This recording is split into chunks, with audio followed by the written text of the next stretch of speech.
नरेंद्र मोदी साहब ने 3 स्टेट्स में फतह हासिल कर ली है। कहा जा रहा है कि अगला टर्न्योर भी इंडिया के प्राइम मिनिस्टर नरेंद्र मोदी साहब का ही होगा। इंडिया के प्राइम मिनिस्टर नरेंद्र मोदी की जीत के बाद अब मार्केट और ज्यादा बढ़ेगी, इंडिया और तरक्की करेगा। 4 में से 3 जीत गई बीजेपी। भाई साहब, पाकिस्तान में मौत आ गई, मौत। पाकिस्तान मुखालिफ चूरन बेचो और इंतखाबात जीत जाओ। मोदी सरकार ने पहले भी इसी गंदे धंधे से भारतीयों को बेवकूफ बनाया और अब एक बार फिर मोदी आ गया और छा गया। डॉक्टर साहब देख रहे हैं, फिर थर्ड टर्म तो मोदी साहब आ रहे हैं अगले। कहते मोदी है तो मुमकिन है जी, मोदी है तो मुमकिन है। मैं I agree with him, Modi है तो मुमकिन है। और Modi has, I'm telling you, the entire credit goes to the Modi to take India to the next level. Period. Single handed. वैसे तो भारत दुनिया की सबसे बड़ी जमहूरियत है, लेकिन ये इसकी बदकिस्मती रही है कि फिर भी भारतीय मोदी जैसे इंतहा पसंद की ड्रामेबाजियों या शोबदीबाजियों के झांसे में आ जाते हैं। भारतीय इंतखाबात ऐसे माहौल में लड़े जाते हैं जैसे पाकिस्तान से बका की जंग लड़ी जा रही हो। शिद्दत पसंद मोदी जो है वो वापस 3 स्टेट जीत गया है और ये बड़े दुख की बात है। और काफी लोगों में भारत में गम और गुस्सा है इस चीज को लेकर। भारत में गम और गुस्सा, भारतवासियों ने तो वोट दिया और मोदी के नाम पे वोट पड़ा है। वो अपने मुल्क के लिए बिल्कुल बेकार है, बिल्कुल बेकार है। प्राइम मिनिस्टर मोदी, उनका मुल्क तरक्की कर रहा है, वो क्या कर रहे हैं? वो तो कुछ नहीं कर रहे। वो तो प्राइम मिनिस्टर मोदी वैसे ही ऊपर वजीर आजम का सिर्फ उनको टाइटल दिया गया है, बाकी भारत के लोग खुद ही प्रोग्रेस करी जा रहे हैं। जाहिर बात है। अब नरेंद्र मोदी की गवर्नमेंट की बात करें तो मेरे हिसाब से उनकी जो पॉलिटिक्स है वो काफ़ी हद तक डर्टी पॉलिटिक्स है। अच्छा, ठीक है, उन्होंने जब भी इलेक्शन जीतना होता है तो पाकिस्तान के ऊपर वो जो है ना 2-4 अटैक्स करवा के, समझ गया, ये 2-4 थ्रेट्स करके अपना वोट बैंक इकट्ठा करते हैं और उसके बाद जीत जाते हैं। ठीक है सर, अभी तक तो ऐसा पाकिस्तान में कुछ नहीं हुआ और वो 3 स्टेट में जीत भी चुके हैं।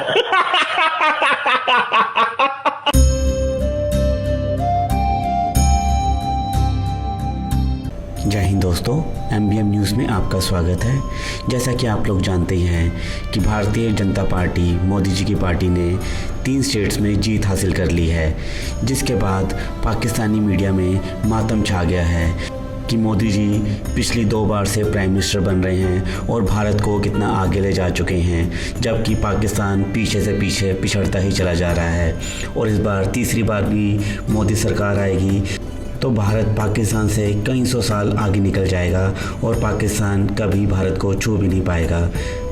अभी जलन ही है कि भारत को मोदी जी जैसा लीडर मिला है, लेकिन पाकिस्तान को हमेशा करप्ट लीडर ही मिलते हैं या आर्मी रूल चलता है, जिसके बाद उनकी जनता को कोई फ़ायदा नहीं होता, ना ही देश को। तो चलिए आइए दोस्तों देखते हैं आज का वीडियो कि पाकिस्तानी मीडिया और वहाँ की जनता इस बारे में और क्या कह रही है।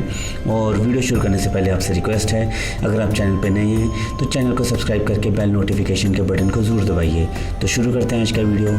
जय हिंद, जय भारत। भाई जो चल रहा है हमें तो यही पसंद है, हमें कहाँ इनसे कोई नाराजगी थोड़ा ही नहीं है। जो भी चल रहा है सब बढ़िया चल रहा है, जो सबको सेवाएं मिल रही हैं अच्छी मिल रही हैं। मोदी जी से कोई नाराजगी नहीं है, कोई नाराजगी नहीं है। क्या नाराजगी? प्राइम मिनिस्टर मोदी ने अपनी कंट्री के लिए सर ऐसे कौन कौन से काम किए हैं जो आज पूरी दुनिया उनको सल्यूट कर रही है? पता नहीं क्या वजह है, किस वजह से कर रही है। इंडिया हमसे आगे है? हमसे आगे ही है ना, हमारी अपनी कमजोरियाँ। हम कितना आगे है? वो हमसे आगे जा रहे हैं, हम पीछे जा रहे हैं। ना आगे जा रहा है, ये हम क्या कह सकते? चीजों में आगे जा रहे हैं, हर चीज में वो आगे बढ़ते जा रहे हैं, उनको लोग तरजीह दे जा रहे हैं।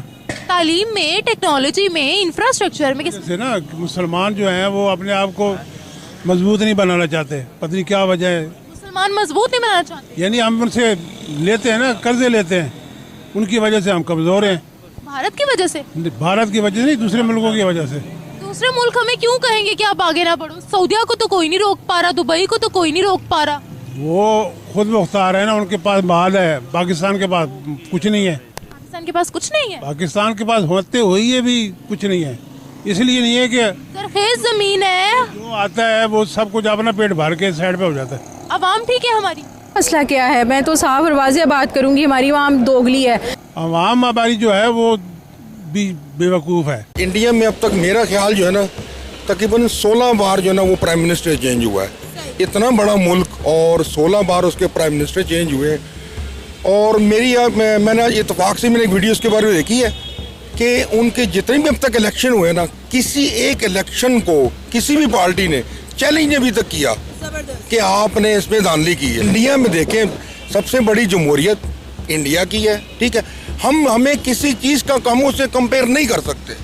मोदी जब आ रहा था, जब नरेंद्र मोदी इनका प्राइम मिनिस्टर बना था, तो यहाँ पे हमने एक प्रोपेगेंडा किया कि जनाब हमने इंडिया अखंड भारत बनने लगा, ये होने लगा, वो होने लगा, और हम मोदी ये ऐसे कर देगा। वो तो मुल्क ऊपर उठा के ले गया, यहाँ तो बेड़ा कर दिया मौका। ये सारे नौजवान खड़े, सारे पाकिस्तानी हैं, किसके पास रोजगार है? किसी के पास नहीं है सर। बताएं ना मुझे किसके पास, वहाँ तो काम करने के लिए लेबर नहीं मिलती। टेक्नोलॉजी में पहले भी आगे था, नरेंद्र मोदी के दौर से पहले भी जो लोग लीडर रहे हैं तो उनकी टेक्नोलॉजी वर्क कर रही थी।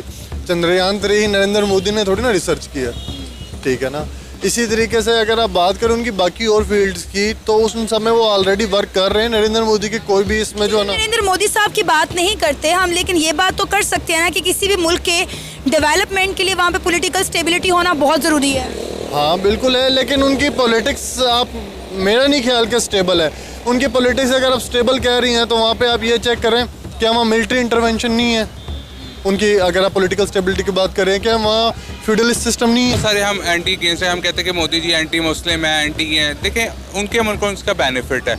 उन्होंने रिसेंटली अपना मार्स का, चांद का जो है वो प्रोजेक्ट कंप्लीट किया। उनके जो डेवलपमेंट है, उनके बहुत सारे लोगों ने कहा नहीं जी ये नहीं वो नहीं, लेकिन उन्होंने अपना प्रोजेक्ट पूरा किया। बहरहाल हम पाकिस्तान में देखते तो पाकिस्तान में सबसे बड़ा प्रॉब्लम ये कि हमारे पॉलिटिकल इंस्टेबिलिटी। हमारे आज तक किसी वज़ीर आज़म ने 5 साल अपने पूरे नहीं किए। पाकिस्तानियों ने यह सोचा कि यार अगर नरेंद्र मोदी जी डिसेंसी दिखा रहे हैं इसका मतलब कमजोर है ये। अगर नरेंद्र मोदी अच्छाई दिखा रहे हैं, भलाई दिखा रहे हैं, तो इसका मतलब ये बंदा कमजोर है। क्योंकि पाकिस्तानी पंजाबी को डिसेंसी वर्ड का मतलब नहीं पता, उसको जूते चाहिए।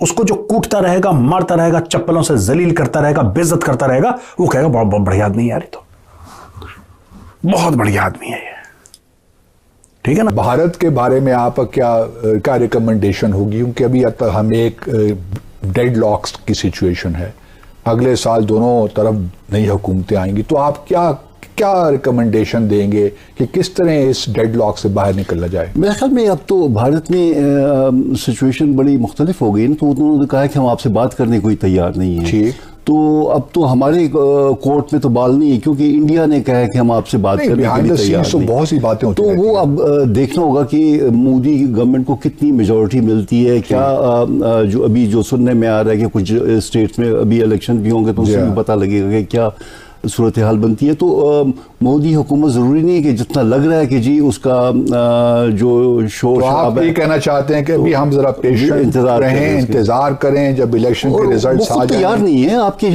उनकी जो फॉरेन मिनिस्टर ने कहा कि हम अभी बात करने को तैयार नहीं है। वो भी देख रहे हैं ना कि केयर टेकर गवर्नमेंट, इनसे तो बात नहीं हो सकती ना, जब नई हुकूमत आएगी तभी चलेंगे।